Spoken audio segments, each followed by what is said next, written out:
A esta hora de la mañana vamos a saludar con nuestra primera invitada. Se trata de Anita Galarza, asambleísta independiente. Anita, buenos días, gracias por acompañarnos aquí en Ecuador en Directo. Bienvenida.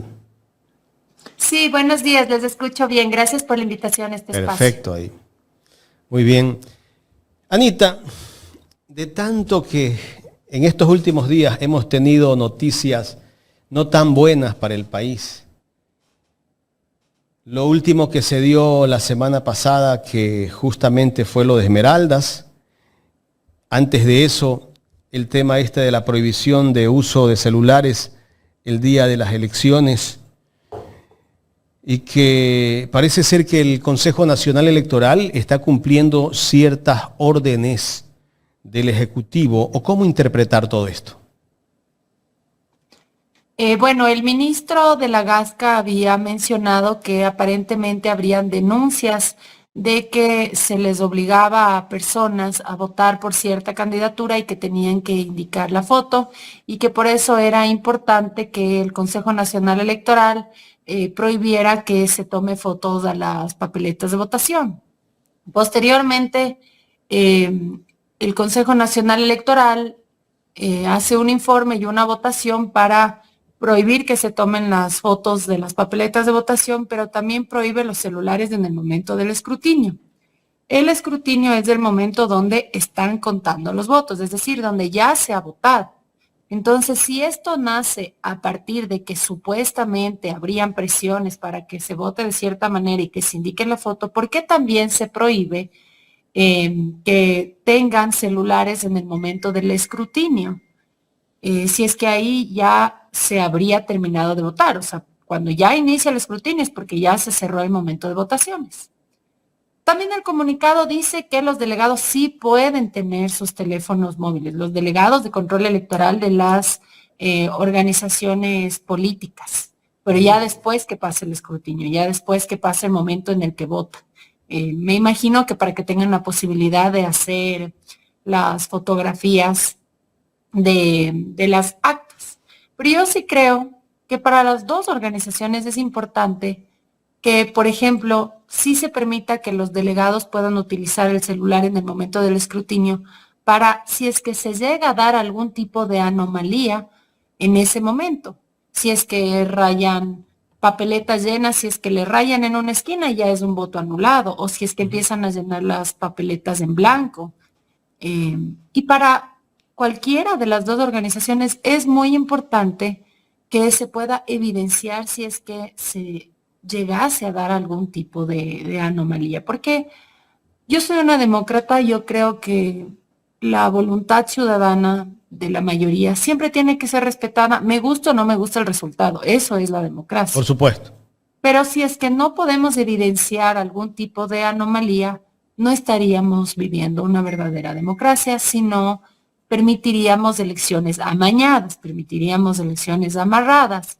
Y una persona que organiza todo para hacer trampa, una persona que quiere llegar robando elecciones, ¿qué les hace pensar que llega para ser honesto, un gobierno honesto? Claro. Ahora, estos cambios no se pueden hacer un año antes de una elección. Lo están haciendo a un mes de un proceso electoral. Están poniendo multas exorbitantes para quienes utilicen el teléfono celular de más de 9.000 y hasta $32.000 para las personas que incumplan esa disposición. ¿Cómo es que ellos pueden crear un reglamento un mes antes de un proceso electoral, Anita?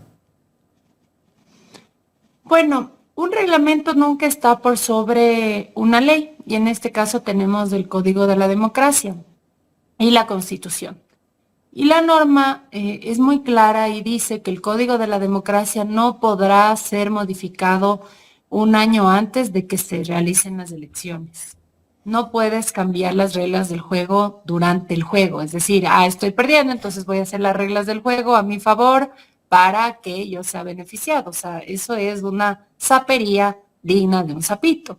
Pero eso es algo que sí nos llama profundamente la atención y yo creo que esto tiene que ser un despertar para la ciudadanía para que se den cuenta que lo que está mal indistintamente quien lo haga. No podemos tener doble rasero.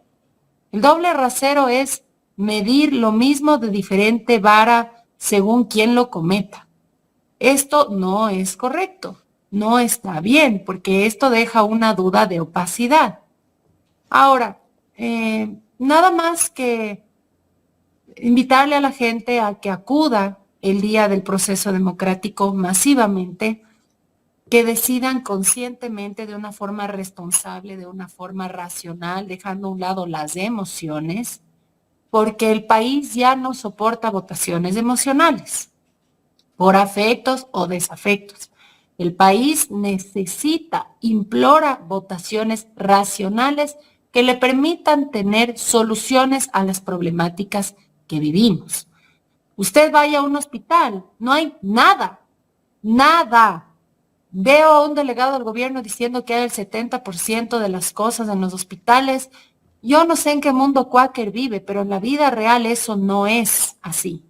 Y la gran mayoría de ecuatorianos o viven con el salario básico unificado o ni siquiera tienen un trabajo fijo o estable, tienen que ganarse la vida día a día. Y cuando van a un hospital le piden su cuadro de medicamentos y no les alcanza ni siquiera para comprar su cuadro de medicamentos, no les alcanza siquiera para comprar el frasquito para el examen de orina.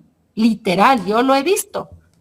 Y obviamente tenemos que ser empáticos, tenemos que tener conciencia de darnos cuenta que hay un gran sector de la sociedad que está viviendo el desempleo, que no tiene una salud pública de calidad en el sentido de que no hay el cuadro de medicamentos o el tratamiento que necesitan para sobrevivir. Hay muchas personas que están siendo diagnosticadas con insuficiencia renal o tal vez con cáncer y que no les están atendiendo porque es mentira que el gobierno ha pagado a todas las dializadoras. Dialoguen con las dializadoras y vean lo que les dicen. Yo me he tomado la molestia de, dice una cosa el gobierno e ir a contrastar. Porque yo también fui víctima de las mentiras del gobierno cuando las elecciones pasadas le creí. Le creí como una ciudadana más y después ya en el ejercicio de mis funciones, como yo tengo acceso a esta información de las instituciones públicas, me doy cuenta que dicen una cosa y hacen otra. Y eso está mal. El país necesita transparencia, necesita sinceridad, necesita eficiencia, necesita que haya prioridades. Para mí la prioridad en este momento es seguridad, salud, generación de empleo y educación. Esos son pilares fundamentales que nunca pueden faltar, pero que no están priorizando. El gobierno prefiere pagar a influencers antes de coger y pagar lo que corresponde para cubrir el cuadro de medicamentos que necesitan los hospitales para que nuestra gente no se muera por pobre. Anita, el otro día lo escuché al presidente de la República que dijo que el nuevo Ecuador, así textualmente, lucha contra la mentira y contra la impunidad. Y también culpa a la Asamblea lo que no ha podido cumplir. ¿Qué respuesta darle? A ver, el nuevo Ecuador es mitómano. O sea, miente compulsivamente, miente por cada diente. O sea, ya parece tiburón. Los tiburones tienen 3 filas de dientes a falta de uno. Porque qué manera de verle la cara a la gente. Y es una falta de respeto, porque si la gente le cree es porque es gente honesta, que no se imagina que le estén mintiendo. Pero el gobierno miente. Ley de eficiencia, ley de reactivación económica y reactivación del empleo. ¿No es cierto? La primera ley económica urgente donde quería perdonarse los impuestos que no le da la gana de pagar a la deudora más grande del país en impuestos, que justamente es la empresa de su familia. La Asamblea le aprobó. Ley no más apagones 1, la Asamblea le aprobó. Como siguieron los apagones y él decía, no, van a bajar los apagones, y de repente teníamos 14 horas de apagones, porque qué bestia, qué sincero, dice, vamos a bajar los apagones y suben los apagones. El adalid de la sinceridad. Después, ley no más apagones 2. La ley de turismo, o sea, todo lo que ha pedido se le ha aprobado. Lo lógico se le ha aprobado. ¿Hay cosas que no se le han aprobado? Sí, por ejemplo, cuando el presidente Daniel Noboa, a través de Eduardo Peña, su representante en el Instituto Ecuatoriano de Seguridad Social, quería subir la edad de jubilación a más de 70 años. Y eso se le dijo que no se le puede aprobar porque los miles de trabajadores del país y sus familias no tienen que pagar los platos rotos de los malos manejos económicos de los gobiernos de turno. Entonces, ese pedido del presidente de clavarle más años a la gente para que pueda jubilarse, eso le tuvimos que decir, vea, esto no se le puede aprobar. Otras cosas que se le han aprobado al gobierno, que quiere cooperación internacional para combatir la delincuencia, se hace un exhorto desde la Asamblea Nacional, aprobamos, votamos de manera unánime, todas las bancadas votamos a favor, aunque eso tengo que decirles, den un saludo a la bandera y les voy a decir por qué. Porque la Asamblea Nacional legalmente no es vinculante en pedir cooperación extranjera para el combate de la inseguridad y la delincuencia. Es el presidente que mediante decreto presidencial puede hacerlo y esto lo dice un dictamen de la Corte Constitucional. Pero yo no sé si al hombre es o se hace o por último le asesora a su peor enemigo. Es que no hay explicación. Al presidente le asesora a alguien que le odia. No hay forma. No hay forma. Hay otro tema. Otra cosa igual que pidieron la semana pasada y que les dimos paso para que no sigan con el discurso de que es chiquito y que no, pobrecito, no puede gobernar porque no le dan paso. Un asambleísta de ADN pide que aprobemos un exhorto. Ya, ustedes saben el alcance legal que tienen los exhortos. Ya, un exhorto para que el presidente pueda dar ya indulto anticipado a los policías que estén en el ejercicio de sus funciones, bajo el uso de la fuerza. Eso no existe. ¿A quién engañan? Bueno, pueden engañar a quien no sabe de derecho. Yo sé de derecho. Y hay muchas personas que tienen otro tipo de profesiones o actividades y que por lo tanto no conocen de derecho y dicen, pucha, qué bien, indulto anticipado, espectacular. Eso no se puede. Indulto solamente se puede dar cuando hay una sentencia ejecutoriada, es decir, después de ya todo el proceso penal, de que hubo abogados, juicio de primera instancia, de segunda instancia, quizás hasta de tercera instancia. Además tiene que estar privado de libertad, tiene que hacer disculpas públicas, todo eso está arreglado en la ley, no existe indulto anticipado, no existe. Y ese tipo de cosas le piden a la Asamblea. Si actuáramos en el estricto derecho, le habríamos dicho, vea señor, eso no puede pasar porque eso no existe. Pero como no queremos que salga con el discurso de Poncio Pilatos a lavarse las manos, de que pobrecito, el país está hecho pedazos porque no le aprueban nada, cosa que además es mentira porque se le ha aprobado todo, otra cosa es que no da pie con bola, le aprobamos. Pero yo sí quiero aclararle a la ciudadanía y especialmente a la familia policial que no existe la figura del indulto anticipado. Que para que haya un indulto, primero tiene que haber una sentencia ejecutorial. Anita, realmente la postura que usted ha tomado en los últimos tiempos, algunas, me incluyo, la hemos recibido muy bien porque ha sido bastante frontal, pero también nos hemos dado cuenta que producto de la polarización de este país ha recibido bastante odio. Y el presidente de la República ha sido uno de los principales en perseguir mujeres, usted lo sabe.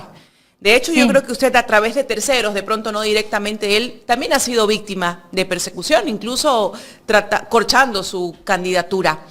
Pero todo tiene una razón de ser. Y hoy vemos a una Anita, yo veía incluso sus en vivos, porque los he visto, ¿no? Cómo la gente genera odio y otra gente dice, bien, o sea, qué bueno que la asambleísta está tomando una posición un poco más dura y enfrentando directamente al gobierno con lo que está pasando. En las últimas semanas se ha vivido mucha violencia dentro del país.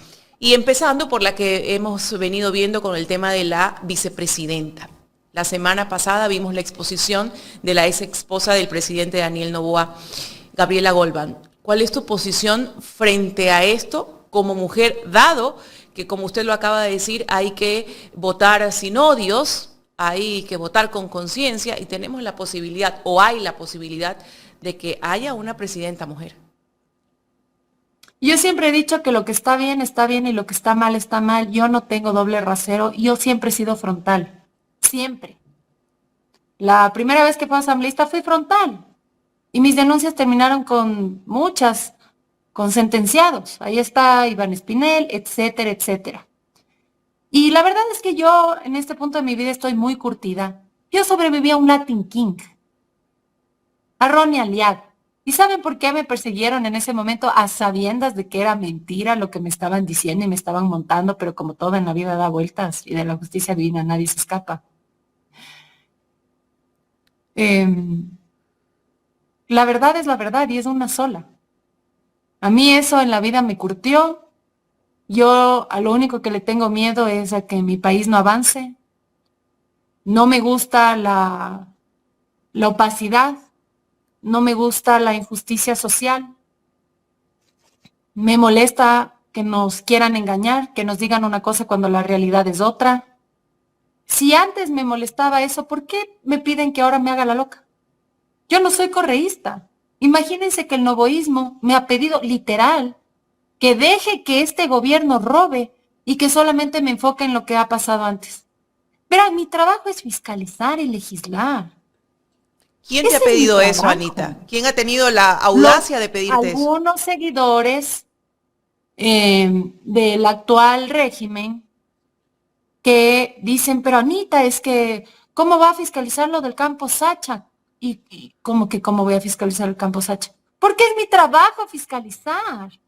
Porque en este país, así les sobraran los recursos, no puede haber este tipo de triquiñuelas, de negociados que le perjudican al Estado.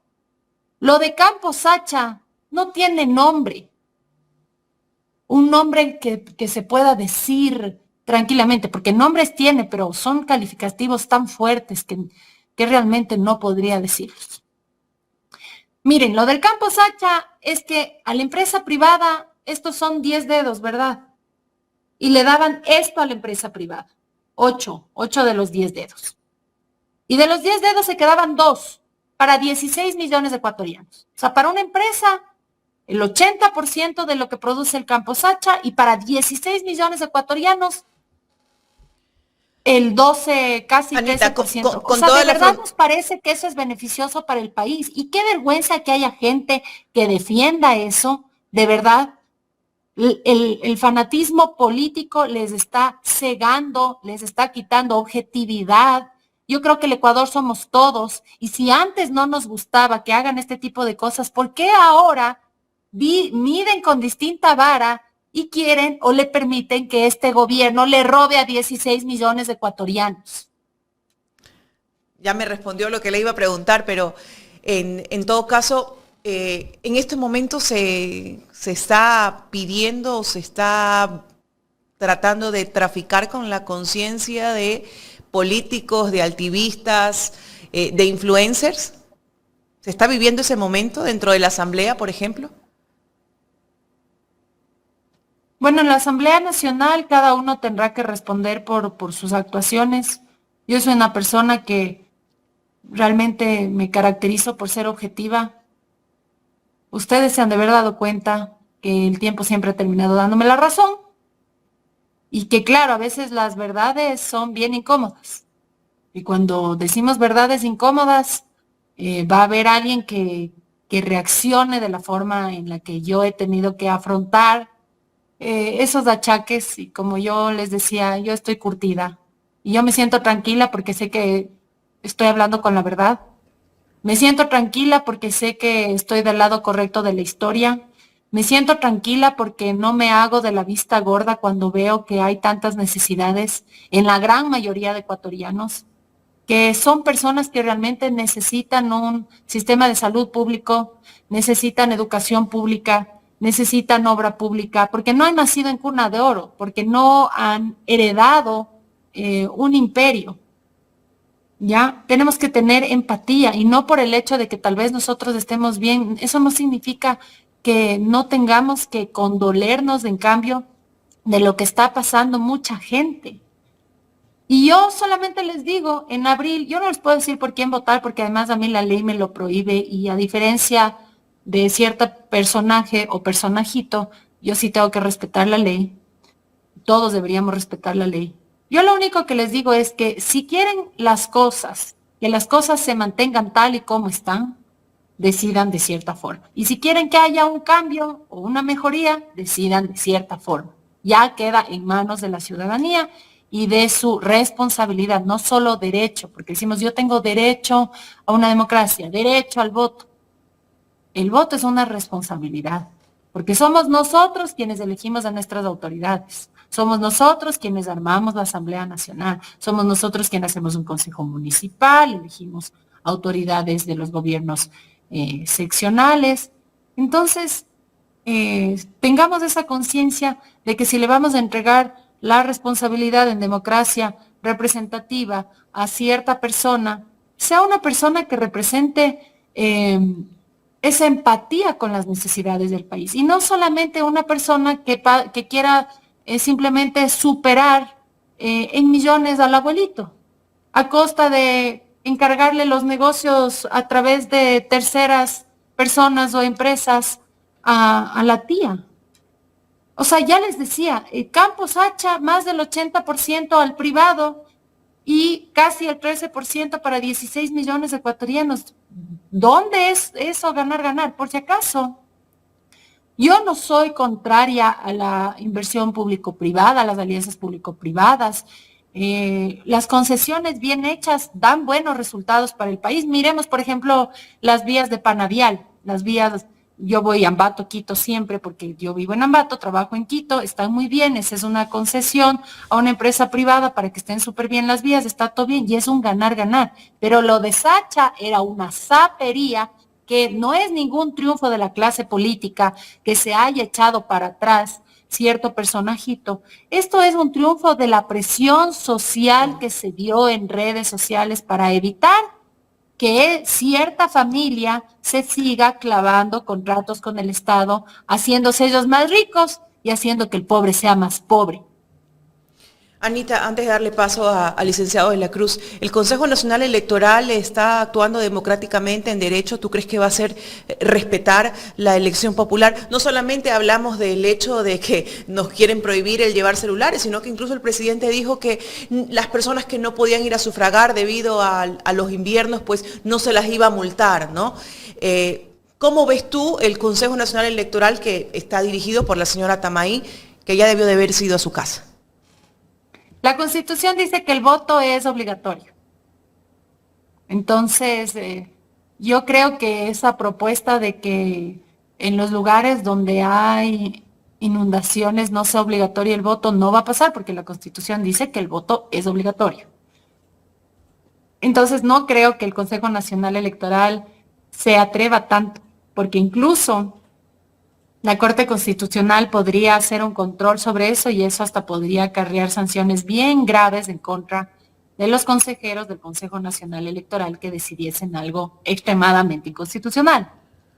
Yo lo que puedo decir es que si la diferencia es muy grande entre candidatura A y B, por más que la señora Tamaín se pare de cabeza, no pueden hacer trampa, si la diferencia es muy grande. Y para eso, las personas que ya han decidido la forma en la que van a votar, pues tienen que ir de forma decidida a ejercer su derecho al voto, ¿no? Y tener esa acción patriótica para que, por amor a Dios, podamos despertarnos de esta pesadilla en la que estamos viviendo por la improvisación, en la que lastimosamente creímos que no iba a ser así. Yo pensé que no iba a ser así, de verdad, o sea, yo, ¿qué me voy a imaginar que es mentiroso compulsivo? Pero bueno, ahora que ya nos damos cuenta, la primera vez, culpa del hombre, ¿no? Porque me mintió y nosotros creímos. Pero la segunda vez, si le sigo creyendo, no es la culpa del hombre, ya es, o sea, Anita, masoquismo, ¿qué será? ¿se arrepiente de haber votado por Novoa? Sí. Oiga. En mi caso, tal vez hasta habría preferido las elecciones anteriores anular el voto, pero es que yo no me imaginé que era una persona que no hablaba con la verdad. Por ejemplo, decía que no van a subir los impuestos, que no va a subir la gasolina, o sea, dijo tantas cosas y llegó e hizo otras. Se iba a arreglar el problema eléctrico. Y nos tuvo con A ver, lo 14 del horas de problema corte. eléctrico no tiene, o sea, No tiene nombre eso. en el debate dijo que el problema no era la generación, sino la transmisión. ¿Y cómo la Corazón, gente creyó eso? Porque eso no corazón, era... si no generas, no transmites. Claro. Tienes que generar para transmitir. Y una cosa, desde el 2023 ya se venían adelantando procesos de compra de generadores de energía termoeléctrica. Y él llegó y tiró abajo esos procesos. Porque también el personajito dijo que había mucha generación de energía termoeléctrica y que eso se tiene que eliminar. Es más, les voy a poner el video. Les voy a poner el video porque recordar es volver a vivir. Recordar es volver a vivir. Así es. Para que la gente sepa, ¿no? Por supuesto. Aquí está. Vamos a ver lo que dijo. Un poquito más al centro. Búnker y diésel para generar. Que hoy día producimos mucha electricidad con termoeléctricas. Quemamos búnker y diésel para generar electricidad y eso lo vamos a eliminar. Ya, sí, lo eliminó. Y después se dio cuenta que necesitábamos medidas alternativas para cuando hay sequía y no funcionan las hidroeléctricas, empiecen a funcionar esas medidas alternativas. Pero el señorito dijo, no, hay mucha generación de esta y eso lo vamos a eliminar.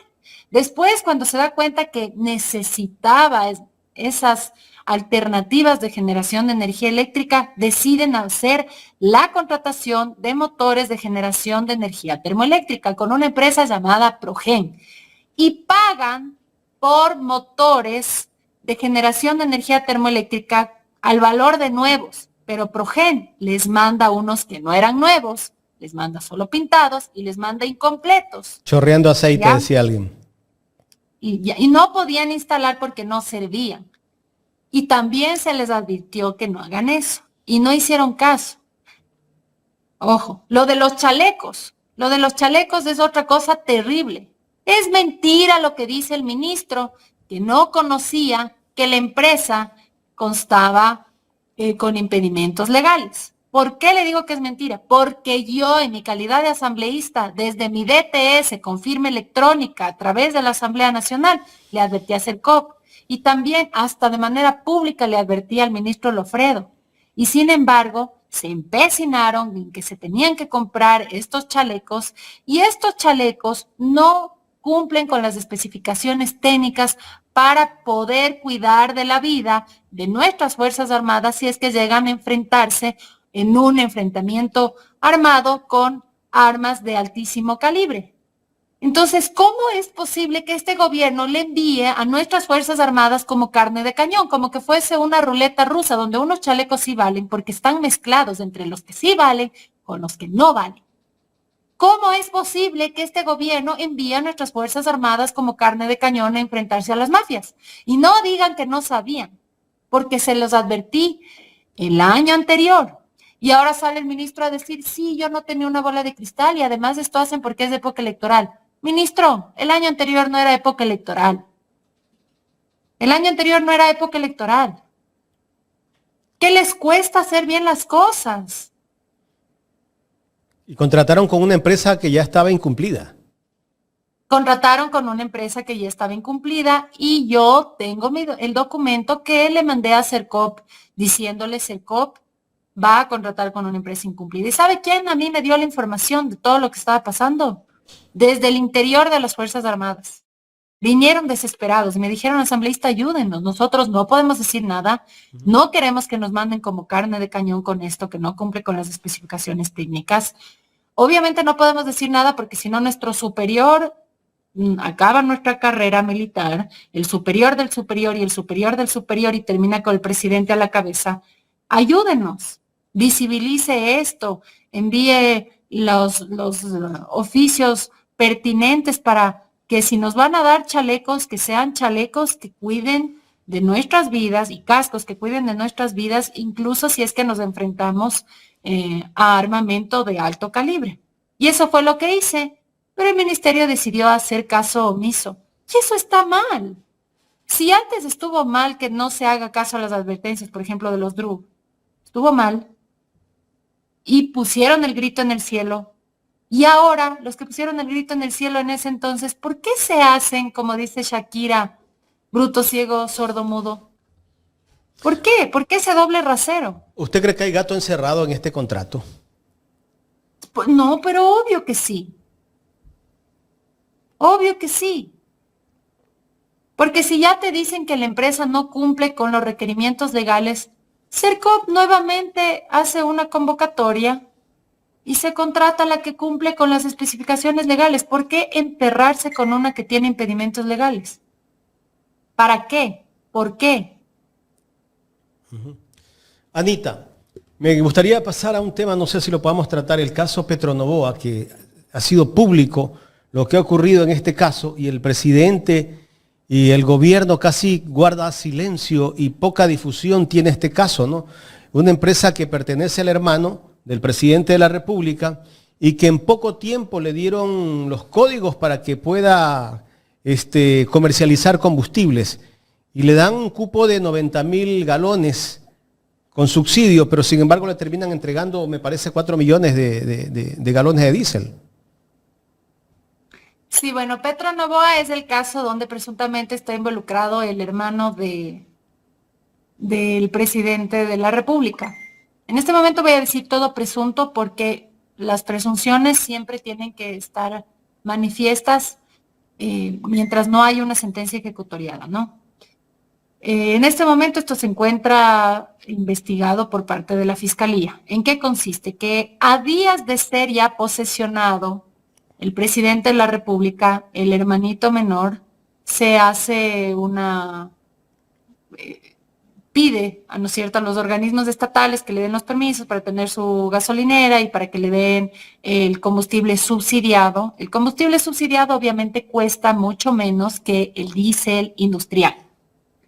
Entonces procede el hermanito presuntamente a recibir ese combustible subsidiado y procede a venderle en el valor de combustible subsidiado a las empresas familiares.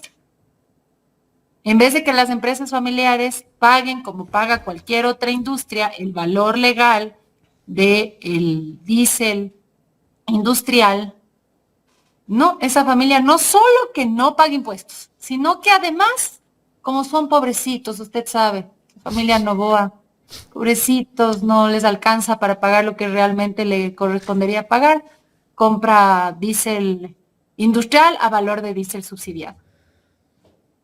O sea, el mismo hecho de que el señor presidente de la República le hace lo que le hace a la primera esposa. La señora Golbán fue a hablar a la Asamblea Nacional, le ha puesto casi medio centenar de procesos y su mayoría penales, o sea, ha querido verle presa, pero como no ha cometido un delito, no ha podido verla presa, pero la ha perseguido, le ha puesto juicios en todas partes del país para que tengan que movilizarse a todas partes del país para poder defenderse simultáneamente. ¿Sabe qué es ya como una tragicomedia? Que pide rebaja de pensión alimenticia, porque pobrecito no le alcanza la plata. El heredero de la familia más rica del país pide rebaja de pensión alimenticia porque pobrecito no le alcanza la plata. Y después, no conforme con todo lo que le hace, procede a perseguirle hasta su núcleo familiar, a su hermano, a su papá. Es terrible. Pero él dijo una vez que es mal enemigo. Sí, dijo que es un pésimo, pésimo enemigo.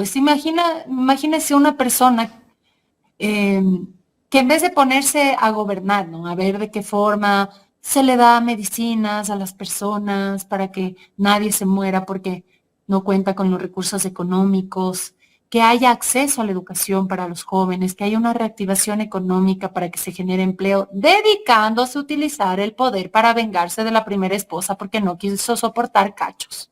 O sea, las prioridades hoy por hoy por parte del gobierno, no sé en qué le benefician a los ecuatorianos. O sea, yo creo que la prioridad de 16 millones de ecuatorianos no son las venganzas del primer mandatario en contra de su esposa, pero Anita, ¿qué puede pasar si Daniel Noboa vuelve a ganar la elección y se queda 4 años más? 4 años más de lo mismo. Improvisación, contratos en desventaja para el Estado ecuatoriano, en gran ventaja para la tía. Una pesadilla, diría yo. ¿Cómo lo describe usted? Una pesadilla. Para la mayoría de los ecuatorianos. Para un sector que vive, gracias a Dios y me alegro, que vive sin la necesidad de acudir al sector público y que puede darse la posibilidad de acudir al sector privado, una clínica privada, o que tiene un seguro médico y viaja a Miami y se hace sus tratamientos, para ellos no sienten el efecto de lo que sí siente la gran mayoría del país. Y eso duele, porque te das cuenta que hay poca empatía. Anita, queremos agradecerle por el tiempo que nos ha brindado para conversar en esta mañana aquí en Ecuador en Directo. Muchas bendiciones, muchas gracias, que el país realmente pueda salir adelante. Mi corazón con todas las personas que están pasando dificultades. Y bueno, en el espacio donde siempre yo me encuentre, siempre buscaré ser una voz que busque transparencia y equidad para que no haya tantas brechas en nuestro país y que en este país haya dignidad. Gracias. Esta fue la intervención de Anita Galarza, asambleísta independiente, que conversó con nosotros en Ecuador en Directo.